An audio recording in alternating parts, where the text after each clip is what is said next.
Wintertime is upon us. This is going to be part one in a three-part series on how to survive in the cold weather, in the wilderness, in your automobile, and in an urban environment. Part two and part three will be out as soon as humanly possible. I started with this one because it applies to part two and part three. If you can survive in the wilderness, you can survive pretty much anywhere. So keep that in mind. Hey, what's up, guys? Welcome back to another episode of JailBreak Overlander. I'm Richie, and this is JailBreak. It's winter. It's exponentially colder out than it was just 1 month ago. And it's snowing. Now, snow, ice, and cold weather offer an entirely different set of complexities to surviving. And I'm going to try to show you some of the ways that you can survive even when you're cold, wet, and perhaps stranded. So check this out.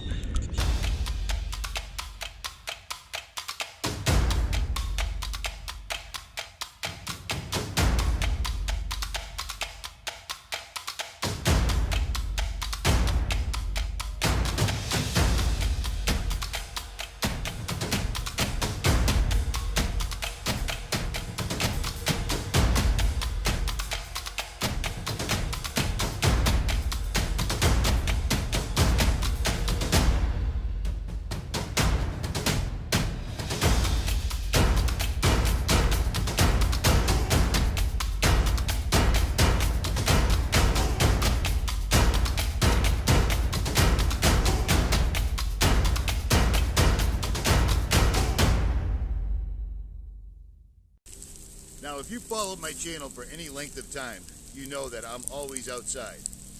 You know that I've always tried to be prepared. And you know that I've always tried to show you how to be prepared to the best of my ability. I'm in a national forest right now, and it is raining and snowing, and it's cold. The number one thing that you can do to prepare yourself is to be aware of the weather conditions and to be aware where you're going, who knows where you're going, how long it's going to take, and what the weather is going to be. Myself, one of the most important things you can do, in my opinion, is to dress accordingly. I'm wearing an insulated hooded sweatshirt as well as a thermal undershirt, long sleeve, and a thermal shirt under that, short sleeve. I'm also wearing cargo pants with knee pads built into them. I'm also wearing wool socks. From November all the way up to March, I wear wool socks no matter what, and sometimes year-round. Wool socks, unlike cotton, wool shirts, wool undergarments, unlike cotton, have the ability to dry quickly, which can mean the difference between life and death. If you find yourself traveling, make sure if you're wearing dress shoes or high heels, make sure the vehicle you're in has a pair of waterproof or very warm shoes. I happen to wear Salomon Speedcross 4s, and these are Gore-Tex. Now couple those with the tread that's on the bottom,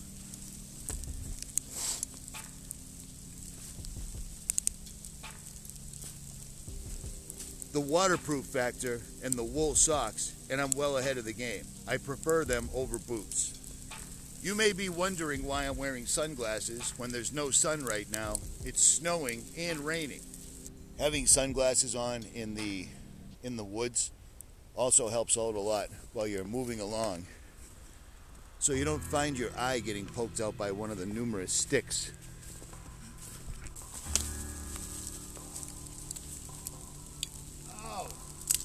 It's a thing called eye fatigue. When it snows out, the snow makes everything much brighter. So in my pocket, as always, I have my reading glasses, and on my head, I have my sunglasses. Sunglasses can act as safety glasses, and they can also keep your eyes from getting fatigued from the sun or the brightness of the snow. It's just a great idea to have them with you at all times, and I do. We live in a day and age of technology. Everybody carries a cell phone. But if you find yourself stranded in a vehicle accident, perhaps there's been a national emergency, a state of emergency, a shelter-in-place order, or a terrorist attack, you may find yourself unable to make it home for whatever reason. Could be as simple as sliding off the road and ending up in a ditch. We live in a day and age of technology. Well, here's a few tips. Everyone should do this no matter what. The people that in an emergency you would actually really need to get a hold of, make sure their numbers are written down and in your wallet. Because if your cell phone happens to die, you're not going to be able to contact anybody. Second, with your cell phone, when you're outside like I am right now and it's very cold, keep this as close to your skin as humanly possible. Allow your body warmth to keep your phone warmer, because the battery will die very, very quickly. That being said, also, I always have a Bic lighter in my inside pocket. Keep this as close to your skin as humanly possible to allow it to work when you need it. That goes for any type of electronic device you may have or may not have. Anything that runs on electronics in the cold needs to be kept as close to your body as humanly possible in order to keep it operating as well as you can. Speaking of clothing and what you're wearing, I'm incredibly conscious of what I wear. I wear cargo pants every single solitary day. And in those cargo pants, I have things like an EDC. I have a knife on me at all times, 24/7, no matter what. I carry a Bic lighter in my inside pocket. I carry a full-size nail clipper. I carry my wallet. My wallet has things like a list of contacts written down in it. My wallet has things like Band-Aids, antiseptics, how to tie a knot, index cards, things to that effect. Things that'll help you in an emergency situation. How to build a deadfall trap. Just little pieces of information that'll make life a little easier. But also, in my cargo pants, what I'm carrying at all times, and you begin to not even notice it, are waterproof gloves. These are made by a company called Duluth. They aren't necessarily the warmest, but they're ambidextrous. They allow me to move my hands. They give me a level of dexterity. And that's something you're going to want to need. Mittens are ideal, as are these. Carrying a set of these and holding out as long as you possibly can until you finally use it can mean the difference between frostbite and not frostbite. That's a fact. Now, these are sitting in my cargo pants, and they're not taking up much space, but check this out. This is also in my cargo pants, next to my wallet. I don't carry this year-round, but in this type of weather, absolutely. I'm carrying an SOL emergency bivvy. What is an emergency bivvy? It's basically a sleeping bag that you can roll up and keep in your pocket. This isn't going to keep you piping hot all night long, but if I had to make a lean-to, if I had to make that pile of branches into a shelter, with this bag up over my head and all the way up, I will absolutely, without a doubt, survive for the night. So there's that. I'd also like to think that my subscribers have seen the video or read the book by Kevin Estella. I did an interview with him and he explained a lot of things. And I'm also supposing most of my subscribers have already watched the video that I'm showing right now, the Escape and Evade bag. That gives you so many more options than most people every day. If this bag is in your car or in your backpack, you're so far ahead of the game, getting stranded is almost a luxury or a slight vacation. But on that, I'll digress. Also, the beauty of having cargo pants and the downfall of technology is batteries. The beauty of cargo pants is you can carry any one of these types of power packs. 20,000 milliamp hour, 30,000 milliamp hour, 10,000, a Goal Zero power pack. All of these will keep your cell phone or whatever technology you may have going that much longer, and most have solar capability. And they also slip right into your cargo pocket. With a good pair of cargo pants and a good belt, it's amazing how much you can carry and not even remember that it's still there. And here's one other thing I want to remind people about. Not just gloves, not just power packs. I keep a contractor bag, a hefty contractor bag in my side pocket, because that bag can do so many things. It's amazing. Totally amazing. You can use it as a shelter, a poncho. You can use it to fill with tree boughs and sleep upon it. You can use it to collect kindling, etc. Always carry a hefty. When it comes to survival gear, do not skimp, because it's the last piece of gear you may ever have. Some of the other things that I carry on me at all times, I wear a Bison Last Chance belt. This is a military style belt that has an incredibly high breaking point. So if I needed to use it as a tourniquet, use it to save somebody that might have slipped down, something to that effect, it works. But mostly, it keeps things like my Leatherman Wave where I need it at all times. It also keeps things like my 1000 lumen Olight flashlight where I need it at all times.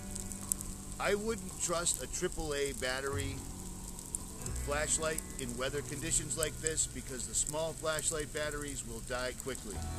An 18650, again, kept as close to my skin as I can during this crisis that we find ourselves in, will last much longer.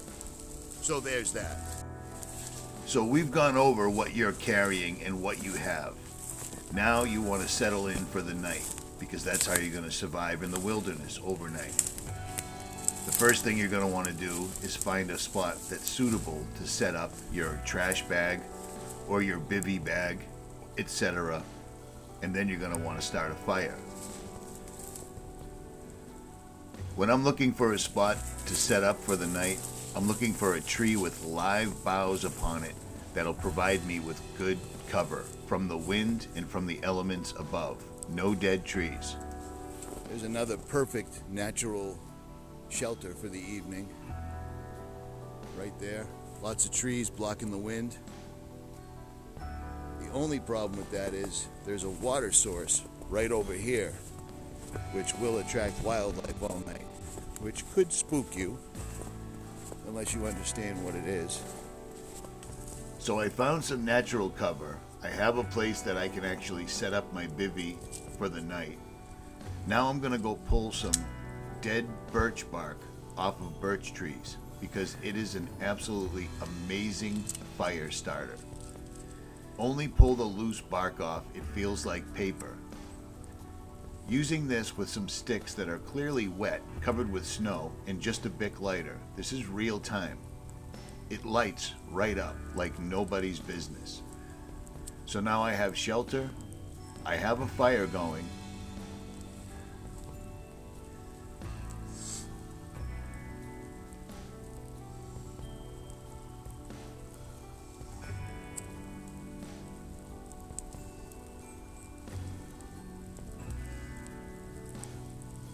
This is simply birch bark, straight off the tree.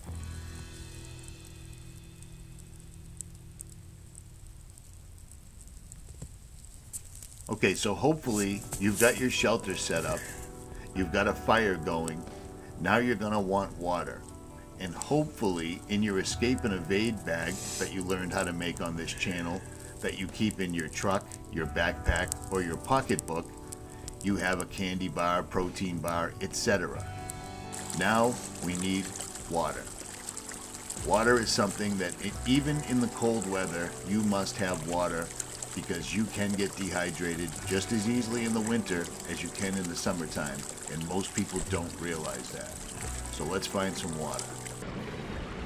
Okay, finding a water source is paramount, but hopefully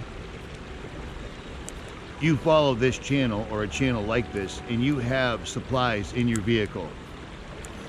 A stainless steel canteen, a stainless steel cup perhaps, a Sawyer water filter, or at least, the very least, a life straw. Because to be perfectly honest, no matter how clean the water appears, I mean, this is pretty pristine. Still, if this water makes me sick, the last thing I want is to get dehydrated from diarrhea, something like that. I carry anti-diarrhea tablets in my wallet for just that reason. But many people have a difficult time staying hydrated in the winter because it's cold. You're not thirsty because it's cold, but you can get dehydrated equally as quickly in the cold as you can in the summertime. And bear in mind, if you can't find a source of water like the one behind me, you can always use the snow and melt it down. That's always an option. So I hope this video helped. It just gave you enough tips to make it through a night or two. But I want you to understand, I'm glad you're watching this video. It means you want to learn. The video that I'm showing you, the Escape and Evade Go Bag video that I made, if you have one of these, it makes this survival situation more of a camping situation. That's why it's so important to do. The fact that I've had Kevin Estella on, the author of 101 Skills You Need to Survive in the Woods, as well as having him on a live stream, is important. He has a YouTube channel as well as a website, and links will be pinned in the comments. The time to learn this stuff is now, before you need it.